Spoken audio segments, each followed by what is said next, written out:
There are a host of definitions of what really constitutes sexual harassment in the workplace, but it's a very serious matter. Usually, sexual harassment is associated with the seniority gap in organizations when power is misused. And while the issue of sexual harassment must be viewed from what is culturally and socially appropriate, there are many cases in which sexual harassment occurs due to other factors. That's according to UG's Faculty of Education and Humanities lecturer, Cara Lloyd.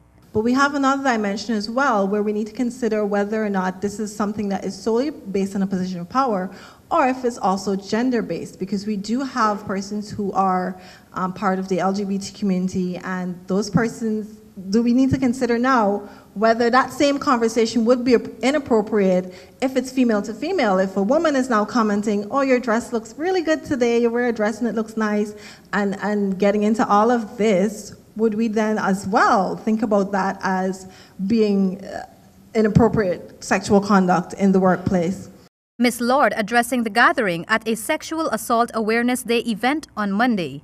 According to Ms. Lord, it is important for each organization to have its own guidelines and policy to deal with sexual harassment, and that the policy must be constantly enforced. It's one thing to say, okay, well, this is the document, and this is what we're working on, and it's not just a guideline, it's an enforceable policy, but then there is no driving force behind that. So there's no committee, or there's there must be a group of people who sit and who look at these cases. There must be a system to report these cases of sexual misconduct and inappropriate behaviors in the workplace.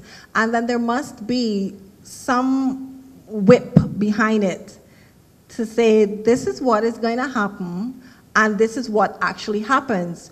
She added that without regulations to protect employees from potential predators in the workplace, then persons will not be deterred from committing such indiscretions. If that doesn't happen, if you don't enforce what you have now threatened them with, then they will continue to do that. And they will continue, it may turn into a really disrespectful relationship where they feel like they can completely take advantage of you. So it's important as well at the institutional level, if you set a policy, to have enforcement of that policy, because people are not going to just take it for granted and they're not going to really live by it.